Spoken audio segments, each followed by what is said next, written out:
Hello, BookTube. I have a tag for you today. It's a tag that I've been a long time doing, just distracted by other things. But it's a great one. It was made by Karl Anderson, and he actually tagged me, which is nice. And it's the Future Classics book tag, which is all about projecting our love of books into the future, which is a very perilous thing to do. The heart and soul of the tag cuts right to the middle of what I do every day.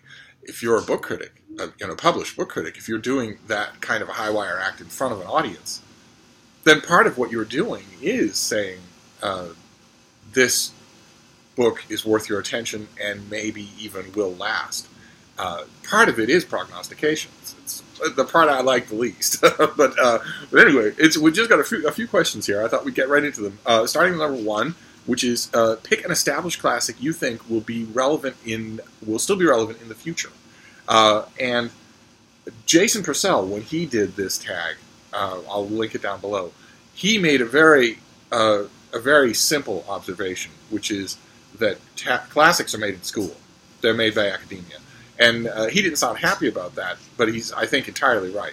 That is what happens. That is where these things. Once a book is incorporated into a reading list, a canon for school, then its immortality, at least for a century, is absolutely guaranteed.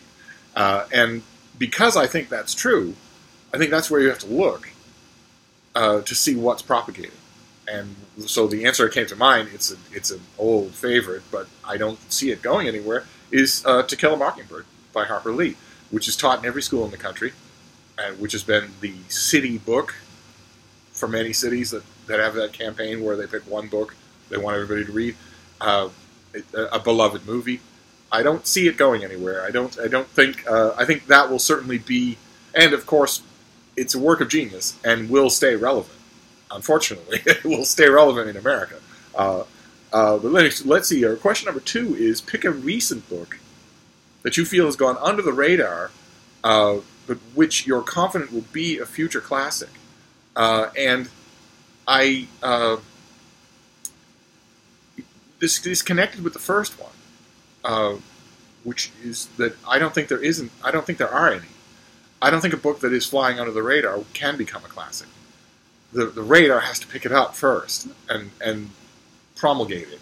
So I don't actually think there's an answer here. But let's see here. Question number three is pick a title that won one of your favorite book prizes recently that you think will be lauded still in 50 years. And the book prize I picked was National Book Critics Circle Award, and the book I picked was Leo Damrosch's biography of Jonathan Swift. Swift, of course, gets a new biography almost every year.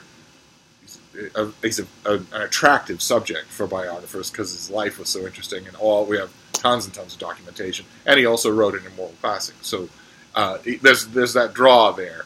Even though critics know that they're not really nobody's going to unseat Gulliver's Travels, and no one's discovering anything revolutionary about Swift, and biographers know that.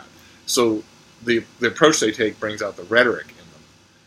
And Damrosch's book is fantastic. I praised it in a review, and so did everybody else. And I see it as being a classic in the future in the sense that I think everyone who writes a biography of Jonathan Swift in the future will need to have it sort of in mind when they're doing that. So I'm naturally partial to the National Book Critics Circle Award. So, but anyway, that's my suggestion here, and I'll put it down. I'll put all these answers down below. But Leo Damrosch's biography of Jonathan Swift is wonderful. Then question number four: pick a recent book you haven't read yet, but which you think might become a classic based on reputation alone.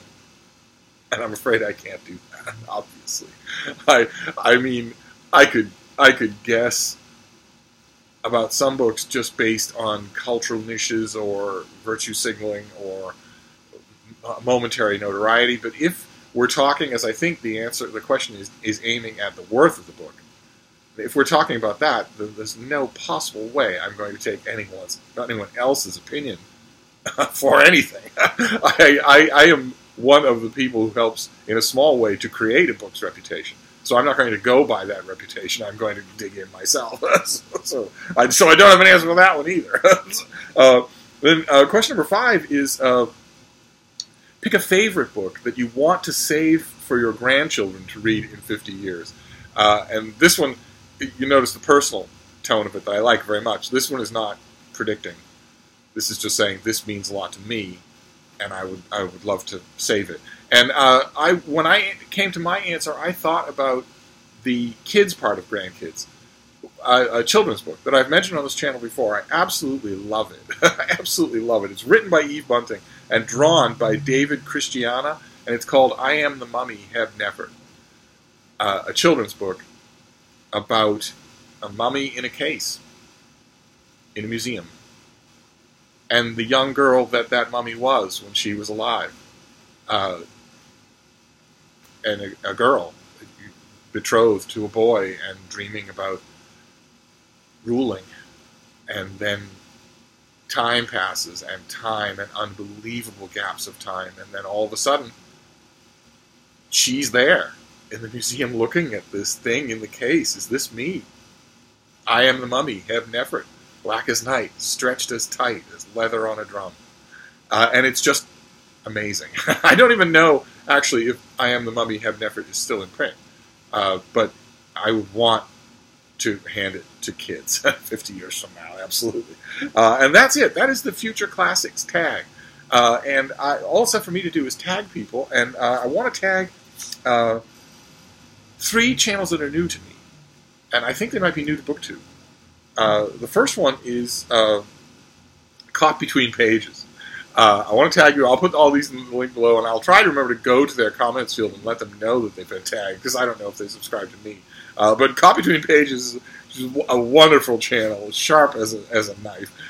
She's kind of the soul sister to Jennifer, and insert literary pun here, if Jennifer had a soul. And then the next one is a channel called Iwin, Gin space IWIN. And I'm not exactly sure what's wrong with him, but I think he needs our help. So if you could all toddle on over and show him some support, that would be great. And then the last one is a channel called A Little Bit of Everything. That's utterly delightful, although tiring, because in the video that I watched, she was standing the whole time, or it looked like she was. It looked like she was standing up the whole time, which is unthinkable for a couch-bound bookworm. But I tagged them, and I'm going to wrap up now and get on to other things. But I will see you soon. Thank you, BookTube.